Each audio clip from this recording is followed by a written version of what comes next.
नमस्कार, आपके साथ मैं हूं दीपिका शर्मा और आप देख रहे हैं आज तक। हमारे साथ मौजूद है आसिम और अश्विनी। बात करेंगे उन 17 लड़कियों की जिन्होंने ये आरोप लगाया है स्वामी चैतन्यानंद सरस्वती पर। ये एक बाबा है जो एक इंस्टीट्यूट का डायरेक्टर है, एक इंस्टीट्यूट जो आश्रम के द्वारा चलाया जाता है। और इस बाबा पर यह आरोप है कि इसने इन 17 लड़कियों को सेक्सुअली हैरेस किया है, मोलेस्ट किया है। ये बाबा फरार है, इस पर तमाम आरोप लगाए जा चुके हैं। इन 17 लड़कियों की स्टेटमेंट दर्ज की जा चुकी है। सबसे बड़ा सवाल ये है कि संत के भेष में आखिर ये कब तक चलता रहेगा, जहां पर ऐसे बाबा, चाहे राम रहीम हो, ये तमाम लोग हैं जिनके नाम सामने आते हैं और उसके बाद से मामला थोड़े दिन तूल पकड़ता है और फिर थम जाता है। सबसे पहला यही सवाल कि आखिर ये जितने भी मामले सामने आ रहे हैं, ये रुकेंगे कब? देखिए, ये रुकेंगे कब इसका तो अंदाज़ा या इसके बारे में कहना तो इम्पॉसिबल है, क्योंकि हमारे देश के अंदर लोगों की भावनाएं इससे इस हद तक जुड़ी हुई हैं कि एक ना, आपको याद होगा ओ माय गॉड में डायलॉग है कि भक्ति जो होती है, ये पूजना जो होता है, लोग जो करते हैं बाबाओं को, ये अफीम के नशे की तरह होता है। तो लोगों को उस चीज़ की लत लग जाती है, फिर उसको छूटती नहीं है। और ऐसा नहीं है पहली बार मामला है, ऐसे हमारे बहुत सारे केसेस हैं। इसी का फायदा हाँ, उठाते हैं। बाबा इसी का फ़ायदा उठाते हैं। अब अगर इसी केस की बात करें तो 17 लड़कियां जो हैं उन्हें स्कॉलरशिप मिली थी पोस्ट ग्रेजुएशन डिप्लोमा के लिए, और लड़कियों ने गंभीर आरोप लगाया कि उनको गलत तरीके से छुआ, उनको अश्लील बातें करी, ब्लैकमेल किया। लेकिन साथ ही साथ यहाँ ना एक चीज़ और है जो अपने आप में सोचने की बात है कि बाबा इतने दिन तक एक ऐसी गाड़ी में घूमता रहा जिसमें यूएन नंबर प्लेट थी, जो कि शासकीय लोगों को मिलती है। अश्विनी, तुम्हें लगता है कि इस टाइप के जो केसेस आते हैं उनमें कहीं ना कहीं जो लोग सिस्टम में बैठे होते हैं उनका सपोर्ट इनको मिलता है? देखिए, यहाँ पे मैं दो चीज़ों का जिक्र करूंगी। जैसे कि आपने बाबा का ऑरा देखा होगा या फिर औधा की बात कर ले, तो वो ऐसे पोस्ट पर बैठा था कि जहाँ पर उसकी चीज़ें चल रही थी और उसके दबाव में कई लोग रहे होंगे। ऐसे में उसके लिए बहुत, मुझे लगता है, आसान था ये चीज़ें करना कि यूएन नंबर की गाड़ी निकालना और वहाँ से फरार हो जाना। फिलहाल हाँ, फर्जी भी हो सकती है चीज़ें, हाँ हो सकती है, लेकिन अभी जांच का विषय है। इसके साथ ही बाबा अभी तक फरार चल रहा है। दूसरा सवाल आपने किया कि जिस तरह से लड़कियों के बयान सामने आए, क्योंकि अपने आप में ये बहुत बड़ी चीज़ें होती हैं। किसी भी लड़की के साथ इस तरह से कुछ होता है, या गलत मैसेज की मैं बात कर लूँ, चाहे फिर फेवर की बात कर लूँ, ये चीज़ें किसी को बयां करना भी अपने आप में बहुत बड़ी चीज़ें होती है। ऐसे में वो 32 लड़कियां जो सामने आई, अपने बयान दर्ज करवाए और उसमें उन्होंने बताया कि उनके साथ क्या हुआ, किस तरह की चीज़ें हुई, और इसमें एफआईआर भी अगर दर्ज हुई है ना, तो ये बहुत बड़ी बात है कि ऐसे लेवल पे बैठे किसी शख्स के लिए इस तरह से एफआईआर दर्ज हुई हो। बता दूं कि ये जो पूरा मामला है, इसमें जो इंस्टीट्यूट है उसका नाम है Shri Sharda institute of Indian management, जिसको जो आश्रम चला रहा था उस आश्रम का नाम है श्री श्रृंगेरी मठ। इस मठ में ही ये बाबा था और ये बाबा इंस्टीट्यूट का डायरेक्टर बना हुआ था। हालांकि आश्रम की तरफ से एक पब्लिक स्टेटमेंट भी जारी किया गया, जिसमें साफ तौर से बताया गया है कि जब ये पता चला कि इस बाबा के ऊपर एलिगेशन है, इलीगल चीज़ों में इसका नाम जुड़ा हुआ है, तो इस बाबा को उस पद से हटा दिया गया और आश्रम ने तमाम रिश्ते नाते उस बाबा से तोड़ दिया। और जाहिर सी बात है, ये होना तय था। इसके अलावा जो आरोप इस बाबा पर लगे हैं वो ये हैं कि इन 17 महिलाओं को शिकार बनाया गया, उनके साथ एब्यूसिव लैंग्वेज का इस्तेमाल किया गया, व्हाट्सएप पर और एसएमएस के द्वारा उनको गंदे मैसेजेस भेजना, अनवांटेड फिजिकल टच इन महिलाओं के साथ करना। और एक और आरोप इन लड़कियों ने यह भी लगाया है कि उस स्टाफ में से 3 महिलाएं ऐसी थी जो इन लड़कियों को प्रेशराइज करती थी कि बाबा जो डिमांड करेगा आप वो पूरी कर दे। तो सोचिए, बाबा की डिमांड को पूरा किया जा रहा है इन लड़कियों के द्वारा, जो एक इकोनॉमिक वीकेस्ट कोटा से वहाँ पर पढ़ रही हैं। उनको अपने सपने पूरे करने हैं और करना उन्हें ये सब पड़ रहा है, सहना उन्हें ये सब पड़ा है। देखिए, ईवीएस, जैसे आपने इकोनॉमिक वीकर कोटा वाला बोला, ईवीएस के तहत इन सबको स्कॉलरशिप मिली थी। 17 लड़कियां थीं, लेकिन 4 अगस्त को ये सबसे पहले मामला जो है तब सामने आया था जब 4 अगस्त को दिल्ली के वसंत कुंज नॉर्थ पुलिस स्टेशन में इसके खिलाफ एफआईआर दर्ज हुई थी। जैसा आपने बताया कि इसके बाद आश्रम का भी एक बयान आया था, उन्होंने इससे पूरे नाते बिल्कुल ख़त्म कर दिए हैं। तो 9 अगस्त को दोस्तों इस जो बाबा है उसको पद से हटाकर निष्कासित किया गया था। एफआईआर दर्ज होने के बाद चेतनानंद फरार था। हालांकि पुलिस ने जब इसकी अब तफ्तीश कर रही है, इसको ढूंढ रही है, तो इसकी लास्ट लोकेशन आगरा के पास मिली थी, लेकिन वहाँ से भी एग्जैक्ट लोकेशन अभी तक पता नहीं चल पाई है। हालांकि इस शख्स के खिलाफ ऐसा नहीं है कि पहली बार ये कोई केस हुआ है, इससे पहले भी 2009 में और 16 में इसी तरीके के मोलेस्टेशन के और छेड़खानी के इसके ऊपर 2 केस दर्ज ऑलरेडी हो चुके हैं। और ये वैसे रहने वाला उड़ीसा का है, लेकिन तकरीबन 13-14 साल से वो दिल्ली में ही रह रहा था, आश्रम चला रहा था। लेकिन यहाँ पे ना दीपिका, सबसे ज़्यादा सोचने वाली चीज़ और परेशान करने वाली चीज़ ये है कि ऐसा नहीं है कि ये पहला बाबा था।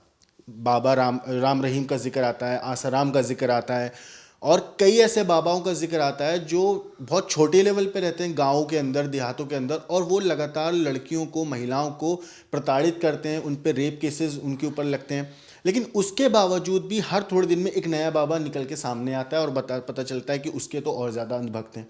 ऐसे टाइम पे लोगों की साइकोलॉजी क्या हो जाती है कि समझ में नहीं आ पाता है कि वो सही गलत का फ़र्क भूल जाते हैं, या जो गरीब लोग होते हैं उनको थोड़ा सा फ़ायदा पहुंचाने के लिए ये लोग उन लोगों को ज़्यादा जल्दी टारगेट करते हैं। बिल्कुल, क्योंकि वो कहते हैं ना कि दुखती रग पे पकड़ लेना है ना, तो गरीब क्या है, वो बेचारा, उसके पास कुछ है नहीं, उसे समझ नहीं आ रहा है कि उसकी जो दिन का खर्चा है वो कैसे चलेगा। ऐसे लोगों को पता होता है कि आपको डायरेक्टली किन लोगों को टारगेट करना है, तो लोग बहलाने फुसलाने में आ जाते हैं। प्लस लिटरेसी एक बहुत बड़ा फैक्टर है कि लोग इतने पढ़े लिखे नहीं होते हैं कि उन्हें सच का जो फ़र्क है वो समझ नहीं आता है। दूसरी चीज़ ये भी है कि सिर्फ हम यही नहीं देख पाते कि गांव देहात में ऐसी चीज़ें होती हैं, शहरों में भी ऐसी चीज़ें होती हैं कि लोग शिकार हो जाते हैं। तो लालच एक बहुत बड़ा फैक्टर है, लिटरेसी रेट एक बहुत बड़ा फैक्टर है, आपका अंधविश्वास एक बहुत बड़ा फैक्टर है, फिर चाहे आप किसी भी धर्म से बिलोंग करते हो। अच्छा, एक चीज़ और, इसके खिलाफ अश्विनी जैसे 2 मामले ऑलरेडी दर्ज हो चुके थे, है ना? तो हाँ, उसके बावजूद भी इस बंदे को एक जो ट्रस्ट है उसके ऊपर, हाँ, इंस्टीट्यूट पे एक पोस्ट पे रखा गया। तो यहाँ तो अपने आप में कहीं ना कहीं उस इंस्टीट्यूट की भी एक गलती है। मैं भी यही सोच रही थी कि इस लेवल पर बाबा को लाकर आपने रखा है, और जो हैबिचुअल ऑफेंडर है, एक नहीं बल्कि 2 केस है, और वो भी सेक्सुअल हैरेसमेंट टाइप के केस है। तो आप अपने आप सोचिए कि इतने गंभीर मामले, अगर आम पब्लिक हो, एक एफआईआर हो जाती है तो आपको वीजा लगना इतना मुश्किल हो जाता है। ऐसे में इतने बड़े औहदे पर बिठाकर आप ऐसे बाबा को रखते हो जिसके अंडर इतने लोग हैं, और इस तरह से वो फेवर मांगता है। जैसे कि हमने देखा कि 32 लड़कियां सामने आई हैं जिसमें बताया है कि तरह तरह की चीजें वो करता था। ये अपने आप में बहुत बड़ा सवाल इंस्टीट्यूट के ऊपर खड़ा करता है कि ऐसे में आपने बाबा को रखा क्यों, क्योंकि आपको पहले से पता था कि वो किस नेचर का है। वो भी आप बाद में बयान जारी करते हैं जिसमें बताते हैं कि हमारा कोई लेना देना नहीं है, हमें नहीं पता था। तो ये बहुत बड़ा सवाल है इंस्टीट्यूट पर भी। मुझे लगता है कि इन्हें कार्रवाई करनी चाहिए थी, और अगर आपको पता है तो ऐसे औहदे पर लाकर उस आदमी को नहीं रखना चाहिए जो इस तरह से कांड को अंजाम देता हो। आपको बताऊं दोस्तों कि इस पूरे मामले में दिल्ली पुलिस के मुताबिक मठ और उसकी संपत्तियों के एडमिनिस्ट्रेटर जो हैं पी.ए. मुरली, इन्होंने चैतन्यानंद के खिलाफ 4 अगस्त को शिकायत की थी। पूछताछ के दौरान 32 छात्राओं के बयान दर्ज किए गए थे। इनमें से 17 छात्राएं ऐसी थीं जिन्होंने यौन शोषण के आरोप लगाए थे। छात्राओं ने दावा किया था कि इंस्टीट्यूट में काम करने वाले कुछ वार्डन ने उन्हें आरोपी से मिलवाया था। तो ऐसा नहीं है कि ये अकेला कर रहा था, इसके आसपास कुछ लोग भी थे जो उन लड़कियों को इस तक पहुंचा रहे थे। एक और चीज थी, आपको गुरु ये राम रहीम का अगर केस याद हो तो उसमें भी उसकी जो बेटी थी, मुंह बोली बेटी थी, वो भी यही कांड करती थी कि वो बाबा तक ले जाने का जरिया जो थी वो बेटी थी, हनप्रीत या हरप्रीत, जो भी नाम था, मेरे को याद नहीं आ रहा, लेकिन वो भी इसी तरह की चीजें करती थी। अगर आसाराम की बात करूँ तो ये भी वैसे ही ये लोग करते हैं कि मीडिएटर रखते हैं, और वो फीमेल होती है, फीमेल जाकर वहाँ पर स्टूडेंट हो या फिर महिला कोई भी हो, उनसे बात करती है, उन्हें बरगलाती है और वो अपने फेवर में लेती है, जिसके बाद उसके थ्रू वो बाबा के कमरे तक या बाबा के तहत वो पहुँचते हैं। अब इस केस में ना एक चीज़ और है कि अब इसको ढूंढने के लिए जब टीमें गठित कर दी गई हैं, अलग अलग तरीके से जगहों पे तलाशी हो रही है, जो इसके ठिकाने हैं, पॉसिबल जगह जहाँ छुपा हो सकता है या जा सकता है, वहाँ पे टीमें पहुँच रही हैं। लेकिन साथ ही साथ एयरपोर्ट जितने हैं उनकी भी निगरानी रखी जा रही है कि कहीं ये विदेश ना भाग जाए। तो अपने आप में सोचिए कि ये कितना ताकतवर होगा और उन लड़कियों को कितनी हिम्मत लगी होगी इसके खिलाफ आके बोलने में। बिल्कुल, और ऐसे लोगों को ताकतवर बनाने में श्रेय किसी और को नहीं जाता है, हमारी जैसी जो जनता है उन्हीं को जाता है, जिनको लगता है कि ये बाबा एक दिन ऐसा चमत्कार करेंगे कि शायद हमारे जीवन में कुछ अलग हो जाएगा। हालांकि ये बाबा पढ़ा लिखा है, कॉलेजेस में भाषणबाजी भी करता रहा है, लेकिन वही है, नियत किसी की पहचानी नहीं जा सकती है कि वो कैसा दिखता है। एक और बाबा ने ये यकीन करा दिया है, साबित कर दिया है कि कुछ ऐसे लोग होते हैं जिनका भेष कुछ और होता है लेकिन अंदर से कुछ और होते हैं। तो हम सबकी ये जिम्मेदारी है कि ऐसे लोगों से हमें जिसे कहते हैं ना कि अब एक्टिव होना पड़ेगा, जानना पड़ेगा कि अंदर से वो इंसान कैसा है और बाहर से वो जो दिख रहा है वो उसके विपरीत है। तो ये सब हमारी जिम्मेदारी है ताकि हम एक्टिव हो जाएं। अब आगे जो आने वाली जनरेशन है वो तो जाहिर सी बात है ऐसे लोगों पर विश्वास नहीं करेगी, लेकिन इसके चलते हमें उन लोगों को नहीं भूलना है जो सच में हमें वो जो धर्म का एक पथ होता है उसके बारे में बताते हैं, समझाते हैं। तो ये पूरा मामला है जहां पर 17 लड़कियों के बयान दर्ज किए जा चुके हैं। फिलहाल पुलिस की जांच भी लगातार चल रही है। जो सीसीटीवी फुटेज है इंस्टीट्यूट से वो बरामद कर लिए जा चुके हैं, उनको फॉरेंसिक भेजा जा चुका है।